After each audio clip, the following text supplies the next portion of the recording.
Hi everybody, this is Gary Dean and this is a report for Monday, December 12th, 2016. So again, really a whole lot to go over tonight, especially with the S&P. It closed down 250, nothing major. Really the biggest odd thing that took place today was you had the Dow that was green, and then you had the NASDAQ and especially the small caps that got absolutely hammered today, with the S&P just closing down a little bit. So I don't know if they're doing but it makes it hard to doing because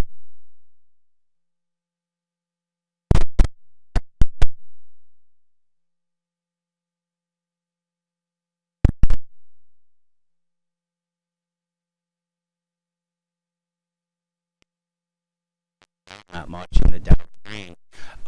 So maybe it's going to be the small caps and the NASDAQ that start getting hit, and the S&P kind of stays flat, and the Dow continues. It's, like I said, really, really hard to tell. What we know, we have a Fed meeting coming up this week. Most likely they're going to raise rates. I don't know if that's really going to affect the market or not.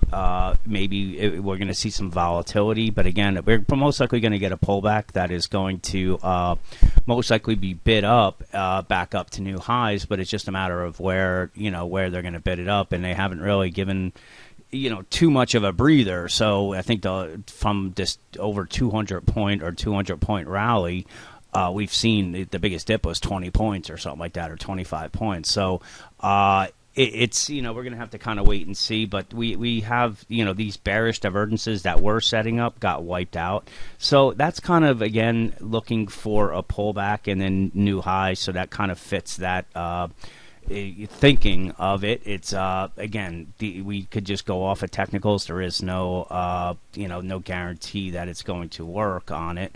But one of the areas that you'd want to keep an eye on is this 2215 area. If the bulls hold between the 2215 and the 2195, this will be the area that it holds before probably making new highs going into early 2017.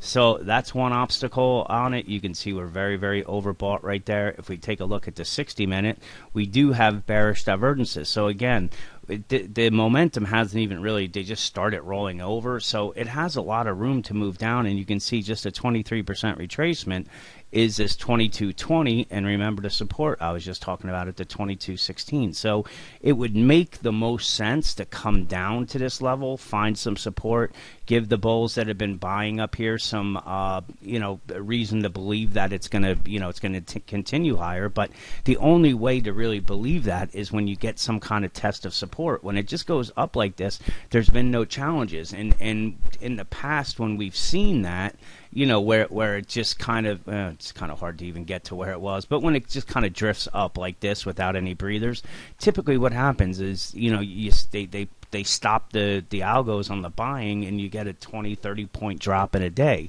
So if it just kind of eases down and comes down into this area with down, up, down, up, down, up, and just for a few days to kind of burn off the overbought conditions as well as the bearish divergences, then you get new money that's going to be interested, because it's going to find support here.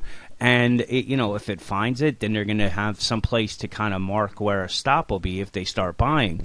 But like I said, when it keeps going up like this, I mean, what happens is the question isn't, okay, how high is it going to go? It's where is it going to go before it reverses. So it's kind of a psychological thing when you don't have any breathers or tests of the downside.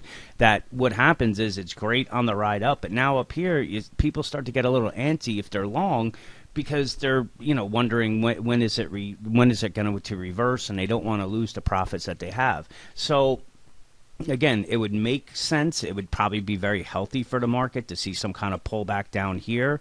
If we look at a 15-minute chart, we have the bearish divergences, we have wave counts, and this is saying anywhere between the 2234 and the 2216, which matches up with the 2220.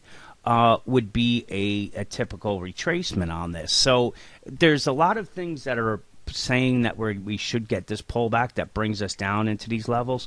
But momentum and the euphoria has kept the market going, going higher. Maybe the Fed meeting gives a little volatility or questions. We have to wait and see. But it's just the fact that the Nasdaq and the small caps got smashed today, as the Dow is up. It could be a tell, but again, we just kind of have to wait and see. I'm not confident in pounding the table on either direction right now, because the Bulls have the seasonality on their side, but they also have a 200-point run that has zero pullback whatsoever.